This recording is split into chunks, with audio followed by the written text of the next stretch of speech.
Welcome to Sacrilegious Discourse. I'm husband. And I'm wife. Together, we're reading the Bible for the very first time.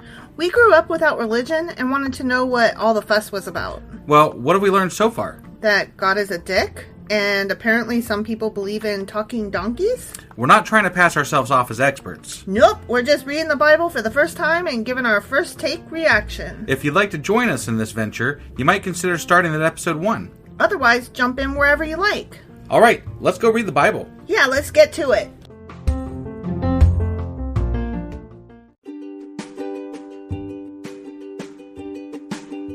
Hey wife, did you know that Anchor is sponsoring our show? Really? Don't we use Anchor to distribute our podcast on Spotify and Apple Podcasts? Yeah, and we are on just about every other platform available as well, thanks to them. Why do we use Anchor as our podcasting service? Well, they make editing and distributing our show a breeze.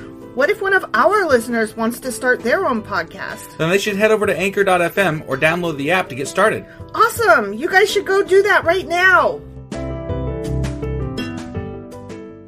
Husband! Wife! Do you remember what happened yesterday? As I recall, Elijah got taken somewhere in a whirlwind with fiery chariots,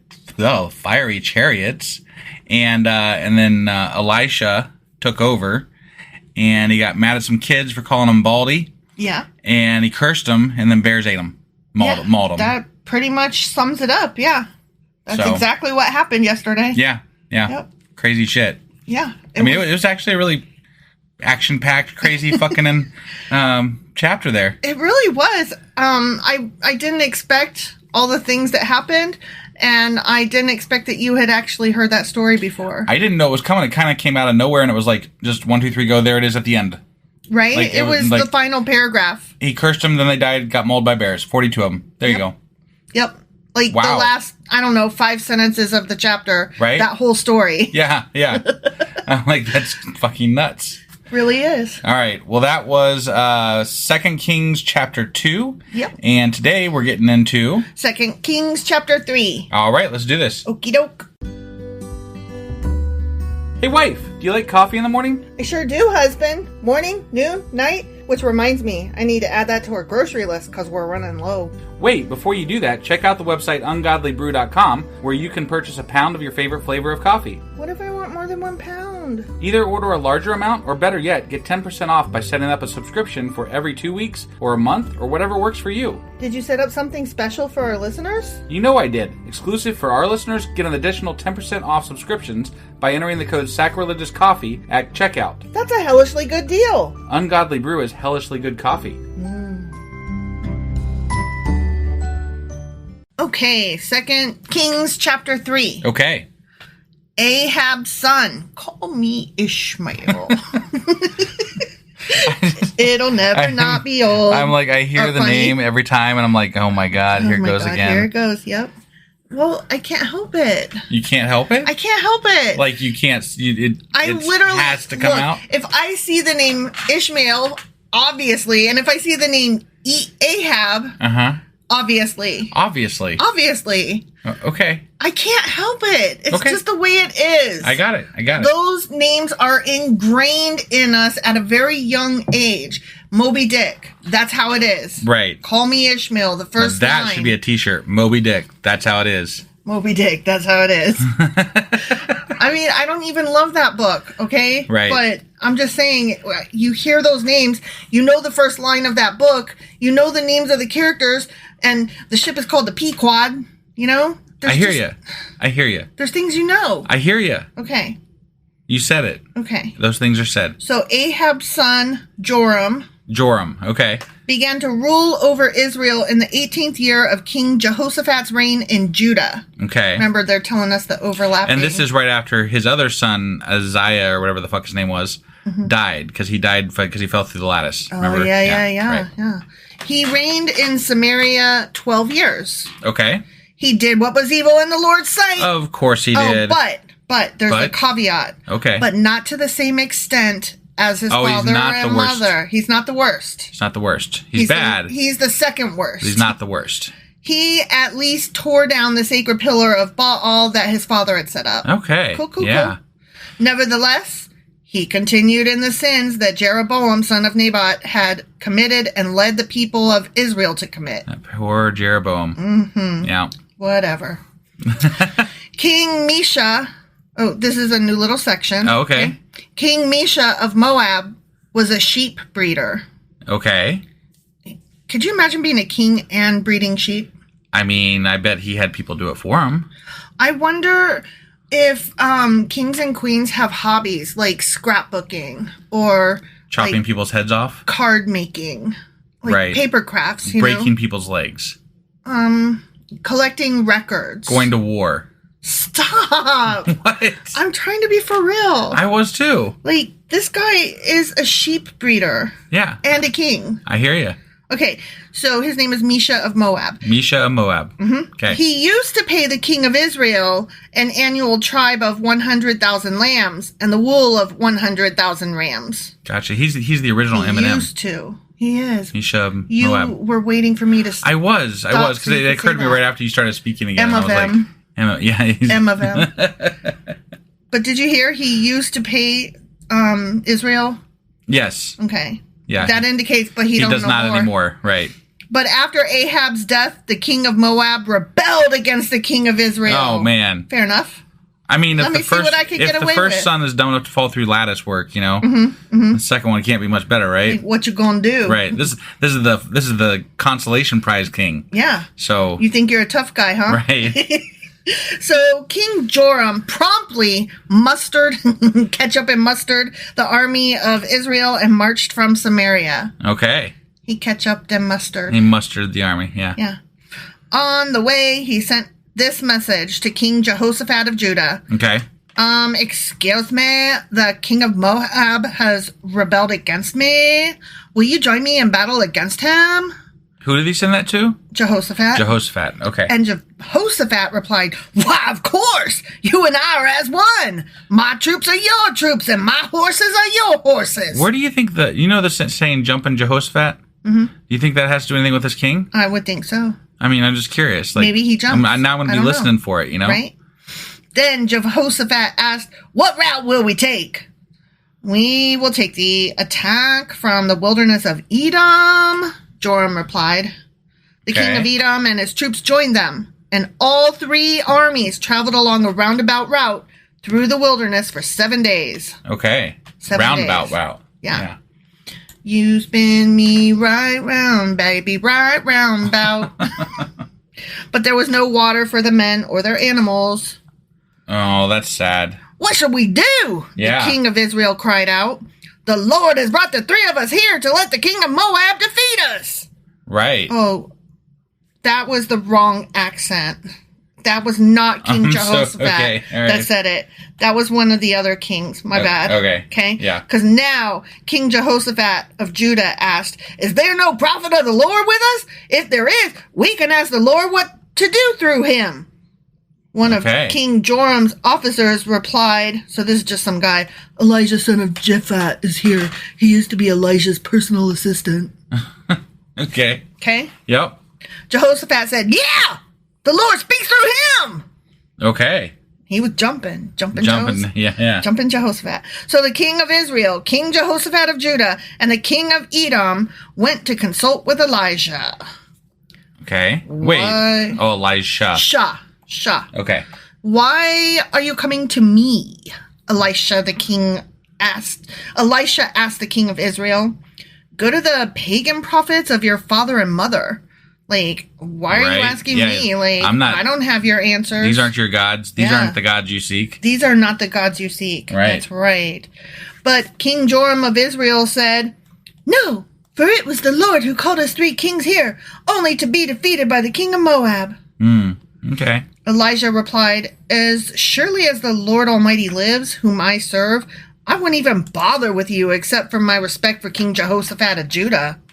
Now, I guess bring me someone who can play a harp. Right. While the harp was being played, the power of the Lord came upon Elisha, and he said, now, hold on, before I tell you what the Lord said. If you were, like, about to prophecy for a king who doesn't even believe in your God and who praises other gods, wouldn't you ask for more than a harp? Maybe? I would be like, okay, I'm going to need a few things. I'm going to need a really well done steak dinner. And I would like some chocolate covered strawberries for dessert. But God probably wouldn't like it if you used him to acquire things that are not due you. I need a lot of credits on my Audible account so that I can get all the audiobooks that I want to listen to. Yeah. What else would I need? I don't know. Some boots that would fit over my calves. Would they be made for walking? They would be made for walking, as a matter of fact. Is that just what they're going to do? That is just what they're going to do. Okay. Also, I want to fly to Europe. Okay? Got it, yeah. So, those are the things I will need, please. Got it, okay. Yeah. While the harp was being played, the power of the Lord came upon Elisha, and he said, "This is what the Lord says." This is probably why we always, like, the harp playing here, like, it's why it's associated with godly, you know? Because he's helping channel God with that harp, right? Right? Sure, yeah. This dry valley will be filled with pools of agua. Oh, man. Water. That's awesome. You will see neither wind nor rain. I've seen fire and I've seen rain, says the Lord. But this valley will be filled with water. Okay. Don't know where it's fucking coming from if you're not going to let it rain. It's apparently going to come up from the springs or something. I guess that happens. Water comes up from the ground. I mean, if there was a lot of rain upstream somewhere, I guess that could happen. Yeah. Yeah. You will have plenty for yourselves and your cattle and other animals. But this is only a simple thing for the Lord, for he will make you victorious over the army of Moab. Why? Why? Yeah, why? Why are you supporting them? They I don't get that. Like, he's supported much. He's fought against people that were more godly than these people. Yeah. And I'm like, but now he's support. Like, I don't understand this. He's so willy-nilly. Right? You will conquer the best of their towns, even the fortified ones. You will cut down all their good trees, stop up all their springs, and ruin all their good land with stones. Oh. That's just rude. It really is. Don't ruin the good land with stones. We had a house one time, somebody ruined our good yard with stones. Really? Yeah, the yellow house, remember? Oh, yeah. There's nothing but fucking stones. I thought you meant like somebody while we lived there came and dropped stones. No, when we moved in, the whole back was covered with stones. Yeah. And we thought that we would be able to like get it out. But no, it just was like ever present. Stones all the way down. Right, yeah. I basically mowed rocks. Yeah, it was bad. Yeah, don't fuck around with rocks on people's yards. The next day, at about the time when the morning sacrifice was offered, water suddenly appeared. Water suddenly... No, that's not what I was... Never mind. Don't suddenly go chasing waterfalls. Every time Elijah's near. No. Okay. No. I liked mine better. Okay, sorry. Don't go chasing waterfalls. It was flowing from the direction of Edom, and soon there was water everywhere. Awesome. See? It didn't come from nowhere. It came from Edom. Got it. Okay. Meanwhile, when the people of Moab heard about the 3 armies marching against them, they mobilized every man who was old enough to strap on a sword. You said strap on. And they stationed themselves along their border. Okay. Quote unquote sword. I made myself laugh. Oh, strap on is never not funny. Okay, right. Sorry. I don't mean to kink shame. Whatever you guys like. Consent. Okay. Whew. But when they got up the next morning, the sun was shining across the water, making it appear red to the Moabites. Oh, some more red water. Like blood. Right. It's blood! Holy shit. The Moabites exclaimed. Yeah. The 3 armies must have attacked and killed each other. Woohoo! Yeah! Let's go, men of Moab, and collect the plunder. Uh-oh. They done fucked up. You should never assume that red water is blood. I mean, yeah. And you should never assume this that... This is obviously God doing this, right? To give them an easy victory? Mm-hmm. Okay. Yeah. You should also never assume that red water, whether it's blood or not, came from armies that defeated each other. Right. Leaving you, like, the uncontested winner. Yeah, it could have been one massive fucking army that came up behind all of those armies and defeated them, and then they're going to defeat you. You just don't know. You don't know. You what send it a is. scout. It could have been a fucking cow died in the stream and is bleeding downstream. But you send a fucking scout, right? Like, I mean, come on. But no, they all went. When the Moabites arrived at the Israelite camp, the army of Israel rushed out and attacked them until they turned and ran. The army of Israel chased them into the land of Moab, destroying everything as they went. Okay. Remember how they killed all the Moabites, but here they are. They're still, Yeah. They destroyed the towns, covered their good land with stones. Oh, assholes. Of course.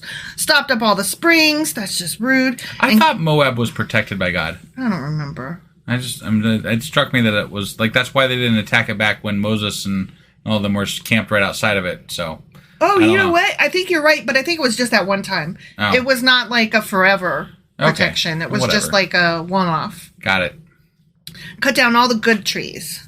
Like Becky with the good hair. Yeah. This is Moab. I'm assuming they're talking about like fruit trees and stuff. Probably. So, because remember how they're not supposed to, but that doesn't, so like there was a rule back in, I think it was Leviticus, where they're not supposed to cut down fruit trees during war because, because they'll still bear fruit. Right.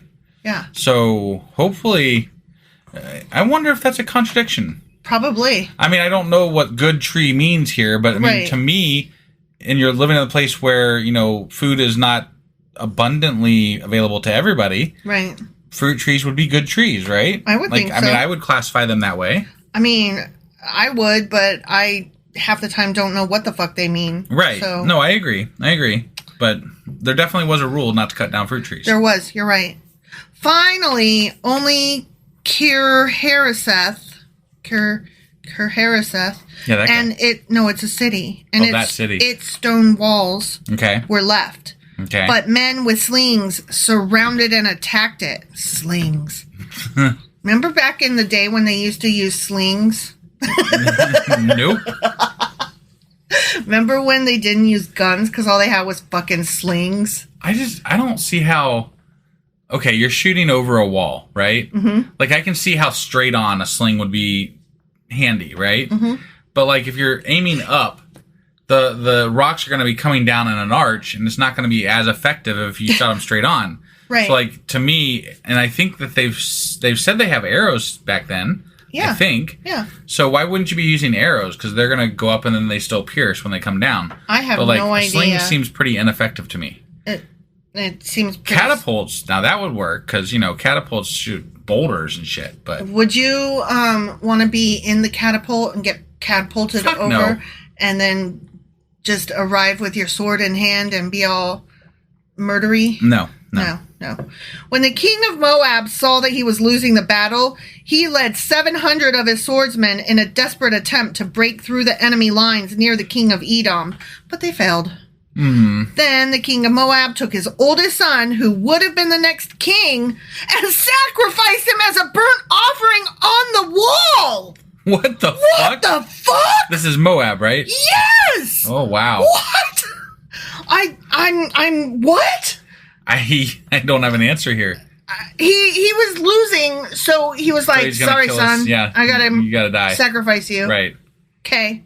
Yeah. It's just a thing we do. I guess. So there was great anger against Israel. I'm stuttering. I'm just so aghast. Right. Okay. So there was great anger against Israel, and the Israelites withdrew and returned to their own land. The end. Wait. What? What? I'm flabbergasted. The Israelites were fighting the Moabites, right? Is that am I correct in that? Yes. So the guy sacrificed his son and they just retreat away? Because there's anger at the Israelites. Yeah. I'm thoroughly confused. I'm like, you're the one that killed your kid. Why are you mad at me? Right. Sorry, I was winning the war against you? What does it matter if they're mad or not? They were winning. Right. So what is going, like, I don't understand what's going on here. I don't understand either. That like, obviously the Moabite guy was trying to invoke some god to help him, right? Right. And then apparently it worked? I don't know. Like, that's what it seems like. Like, I think this is one thing we need to write down and look up on our Q&A, because I agree. I don't understand what just happened there. I don't either. It doesn't make any goddamn sense. Yeah. And I feel like we've missed something. We often do. And I'll admit, I was a little off today. I don't know. I felt a little off today. Well, I was yawning a lot. I was trying really hard not to yawn, and it just keeps being yawnish. Right? Know? Yeah. Like, I can't help it. It's late. It's been a long week. It's only Wednesday. Has it been a long week? It has. No, it's just the weekend was long and we're old. We don't recover. Right. We don't bounce back. Yeah. We are Bumbles and Bumbles bounce, but we don't bounce anymore. Right. We lost our bounce. Sorry, guys.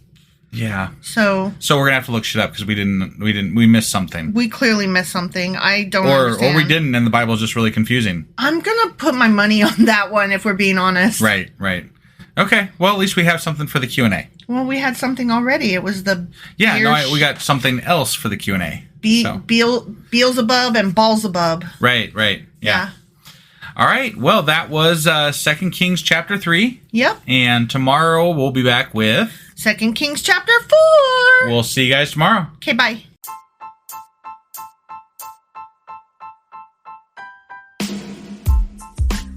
Hey, wife. I guess that's the end? But husband, that's just sad. It doesn't have to be. We are on lots of social media platforms like Twitter. Our handle there is sacrilegious_D. For D's nuts. Oh my God. Stop doing that. Anyway, we're also on Facebook, Instagram, and Pinterest. There's a link to all of our social media sites at our website. Ooh, we have a website? Yeah, it's sacrilegiousdiscourse.com, where you can also find a link to our merch shop.